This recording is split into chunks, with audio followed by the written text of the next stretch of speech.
नहीं हो सकता। सदाचार क्या है?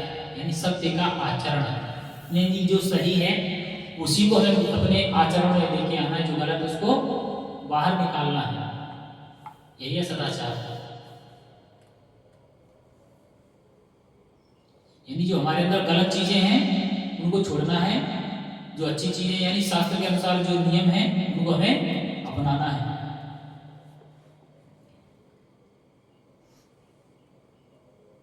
इसके बाद कहा गया है शिष्टाचार के बिना यदि कोई व्यक्ति वेद के सभी अंगों का अध्ययन क्यों ना कर ले, फिर भी वो शुद्ध नहीं हो सकता।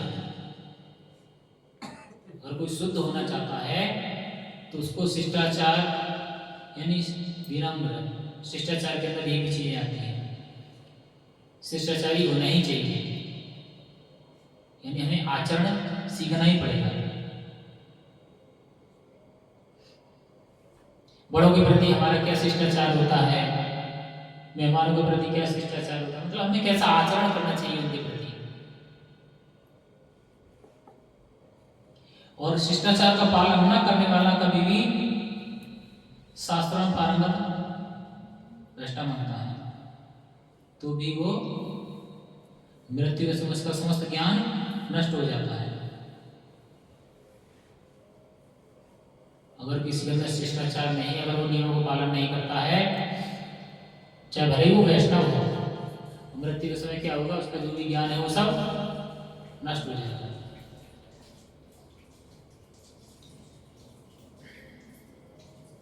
वैष्णव आचार का त्याग करना, वैष्णव आचरण का त्याग करने का मतलब क्या है?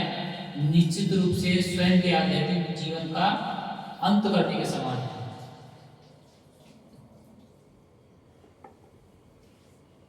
और अच्छा आचरण क्या दिलाता है? यश, ऐश्वर्य, आयु आदि को बढ़ाता है।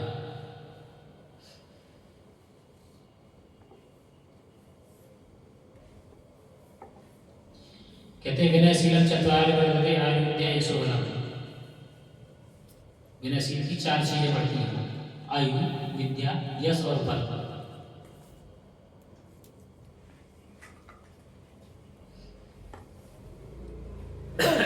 और क्या होता है? सभी अमंगलों का नाश करता है। यानी हम आप किसी के साथ उपयुक्त आचरण करते हैं, मान लीजिए हमारा कोई सीनियर है, जॉब कर रहे हैं, अगर हम उसको उचित सम्मान प्रदान करेंगे तो क्या वो हमसे रुष्ट होगा? कभी नहीं होगा। अभी तो हमारे जो कार्य उसमें सहायक बनेगा, हमारी सहायता करेगा। तो जो हमारा बुरा होने वाला होगा वो बच जाएगा। यही है हमारा अमंगल होने से बचना।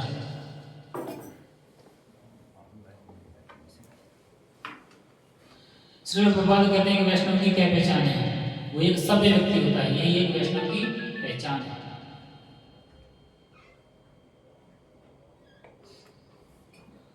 और एक सभ्य व्यक्ति कैसे बनता है, वो इस पुस्तक में आपको धीरे धीरे टॉपिक वाइज थोड़ा थोड़ा आपको बताया जाएगा। चाहे तो आप सभी लोग डेली आप नोटबुक ला सकते हैं, उसमें नोट कर सकते हैं।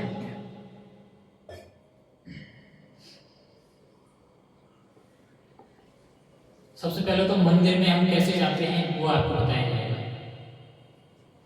मंदिर में जाने पर क्या नियम होना चाहिए और क्या नियम अपनाना चाहिए। प्राचीन काल में जो राजा महाराजा या श्रेष्ठ जो लोग होते थे, रथ और पालकी से चलते थे, लेकिन जब मंदिर में प्रवेश करते हैं तो उनका रथ और पालकी जो है ठाट बाट जो है सब एक साइड हो जाता है।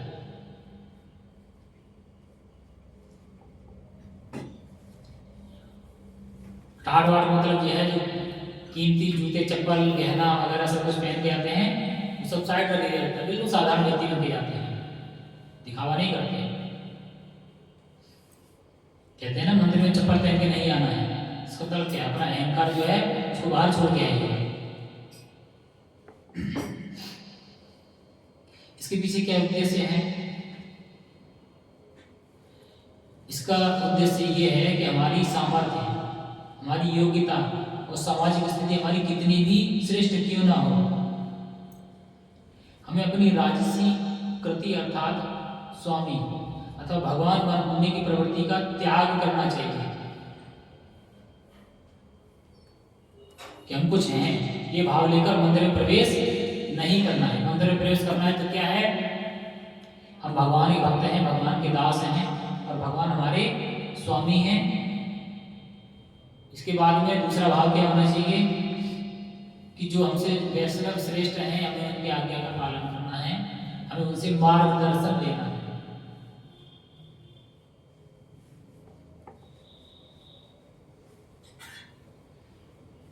उसके बाद भक्तों के संग में विशेषकर मंदिर में दास की भावना होनी चाहिए। मैंने भी बताया ना, दास का भाव, हम सेवक हैं, सबकी सेवा के भाव से मंदिर में प्रवेश करना चाहिए। भगवान की सेवा हो, चाहे भक्तों की सेवा हो, चाहे अपने से श्रेष्ठ आचार्य की सेवा हो, तो सेवा भाव से मंदिर में जाना चाहिए। उसके बाद आता है अगला पॉइंट, प्रणाम पद्धति। हमें कैसे प्रणाम करना चाहिए। बहुत सारे भक्तों को देखा, समझाते हैं, लेकिन वो नहीं मानते, डायरेक्ट आएंगे, प्रभु जी के गोड़ धो लो बस उद्धार हो जाएगा। अरे उद्धार होगा भगवान को भजन करने से।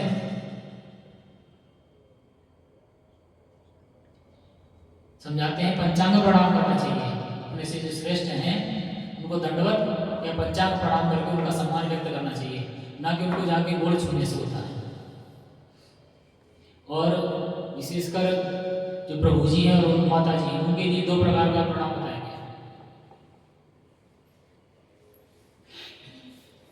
दंडवत प्रणाम। दंडवत प्रणाम में क्या होता है, या अष्टांग प्रणाम, हमारे 8 अंग जो हैं वो भूमि को स्पर्श करते हैं। क्या है, आगे के 2 पैर, पैर का अग्र भाग जो होता है, ये वाला नाखून जो है वो टच होना चाहिए। 2 घुटने, उसके बाद में छाती, 2 हाथ, उसके बाद में मस्तक। तो आप जोड़ेंगे तो 8 ही भाग बनेंगे। 2 पैर और 2 घुटना 4 और 2 हाथ 6।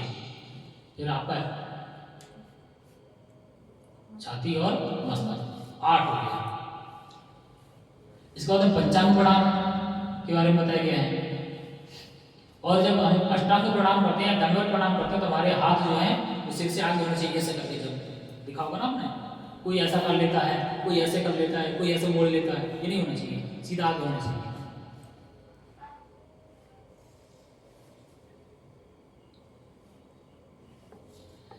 यह है अष्टांग या दंडवत प्रणाम का तरीका है। और कोई अपना बच्चा सोचते हैं मुट्ठी न लग जाए तो कभी ऐसे ऐसे झुक जाते हैं, कोई अपना सिर नहीं टच कराना चाहते हैं, वो नहीं होना चाहिए। उसके बाद आता पंचांग प्रणाम। ये अष्टांग प्रणाम किसके लिए है, विशेषकर जो पुरुष हैं, पुरुष पंचांग प्रणाम नहीं कर सकते हैं। जो वैष्णव आपस में एक दूसरे का सम्मान करते हैं तो पंचांग प्रणाम करते हैं, अष्टांग दंडवत प्रणाम नहीं करते। दंडवत प्रणाम हम जब किसी का विशेष सम्मान करते हैं उसके लिए दंडवत प्रणाम होता है। मूल रूप से भगवान और गुरु, उसके अलावा भी अगर हम किसी को विशेष सम्मान देते हैं तो उसको भी हम दंडवत प्रणाम कर सकते हैं। लेकिन माताओं के लिए दंडवत प्रणाम वर्जित है। माताओं को केवल पंचांग प्रणाम करना चाहिए। और पंचांग प्रणाम करने की विधि क्या है, शरीर के 5 अंगों को, जैसे घुटने, 2 हाथ और मस्तक, घुटनों के बल बैठते हैं, ये घुटने टच हो गया, दोनों हाथ आ गया और मस्तक, इस तरह से करते हैं।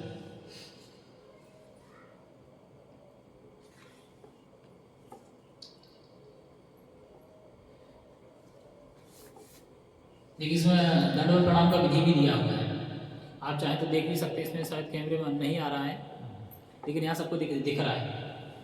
एक भक्त देखो किस तरह से प्रणाम कर रहा है और दूसरा भक्त किस तरह से कर रहा है।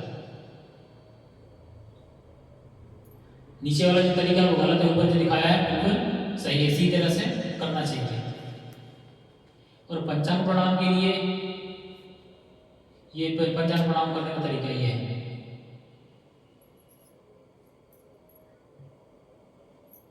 ये पंचांग प्रणाम करने का तरीका है, ये इस तरह से पंचांग प्रणाम किया जाता है। तो सबसे पहले हो गया प्रणाम करने का तरीका। चाहे कोई भी हो, पंचांग प्रणाम कर सकते हैं, चाहे प्रभु जी चाहे माता जी।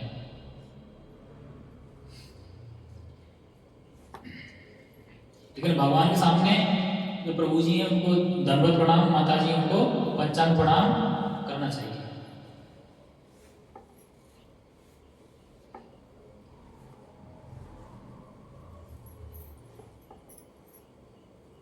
आरती का भी समय हो रहा है, पहले आप लोग इतना सीख लीजिए। और एक बात और मैं बता देता हूँ, तो सबसे पहले बता देता हूँ मंदिर में और क्या करना है।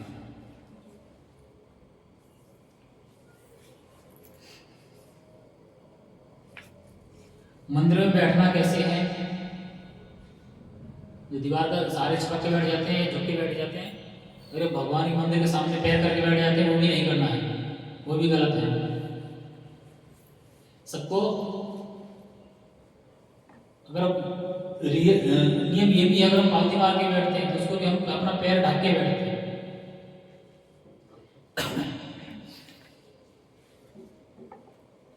या ऐसे बैठ जाते हैं, ऐसे करके, इस तरह भी नहीं बैठना है, पालती मार के, और हाथ आपका सामने होना चाहिए, उसी तरीके से बैठना चाहिए।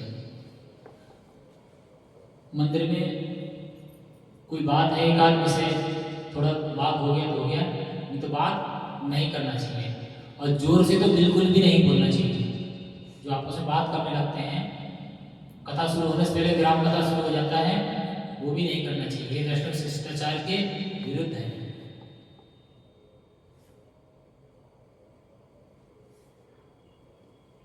और क्या कहा गया है, व्यास आसन, प्रभुपाद और तुलसी महारानी, इनके तरफ पीठ भी करके नहीं बैठना है, और श्री विग्रह इनकी तरफ भी पीठ नहीं किया जाता है। ध्यान रखना चाहिए सब चीजों का।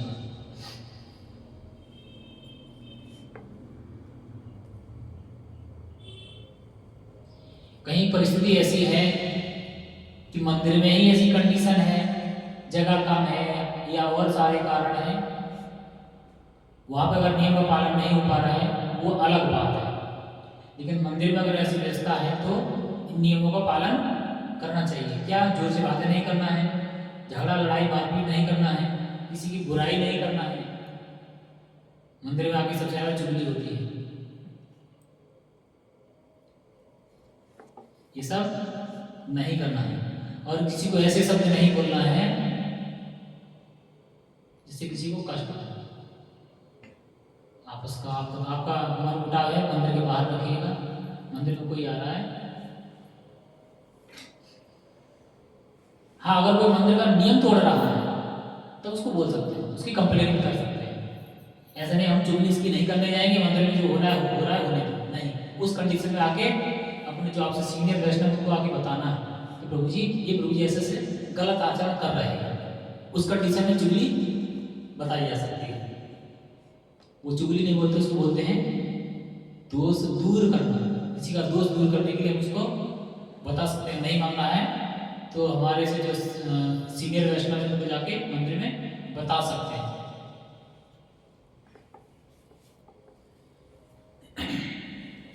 और दूसरों की प्रशंसा नहीं करनी है भगवान के सामने। देवी देवताओं के गुणगान भी नहीं करना है कि दुर्गा माई हम ये गए थे, वहां गए थे। भगवान की यात्रा करने गए हैं, उसका वर्णन करना है कि हम वृंदावन गए थे, भगवान का दर्शन हुआ, बांके बिहारी का दर्शन हुआ, ये सब चीजों का वर्णन करना है। भगवान के बारे में वर्णन करना है केवल आपको मंदिर में आकर, भगवान के मंदिर में। जो यहाँ चलता है ना हंसी मजाक, एक दूसरे के काम आपसी, वो भी शिष्टाचार के विरुद्ध है, नहीं करना है। और झूठ भी नहीं बोलना है। आके मंदिर में आके कुछ भी बोल देते हैं कि मैं तो मजाक कर रहा था। मंदिर में झूठ बोलना ये मंदिर का शिष्टाचार नहीं है। आरती का भी समय हो रहा है तो अपनी कथा को यहीं विराम देता हूँ। ऐसे आपको शुरू तो करना चाहिए भगवत गीता, लेकिन आज का टॉपिक अलग रहता है, इसलिए आज अलग सब्जेक्ट था। आप सभी भक्तों के लिए बता देता हूँ, यहाँ पर जो भक्त उपस्थित हैं, मैंने आज कल के दिन भगवद गीता का पहला अध्याय पूरा कर दिया है। सोमवार को दूसरा अध्याय से शुरू होगा। तो जो भी आपका छूटा है उसको YouTube के माध्यम से आप लोग सीख सकते हैं, पढ़ना सीख सकते हैं। और भगवद गीता में जो बताया जा रहा है उसको अपने जीवन में अपनाने का प्रयास करें, जो आपके लिए अच्छा है। भले आपको पसंद नहीं है, लेकिन उसको फिर भी अपने ऊपर लागू करने का प्रयास करें, जितना आजकल के भौतिक संसार में हो सकता है। जैसे तिलक धारण करना, कंठी पहनना, जप करना, ये हो सकता है।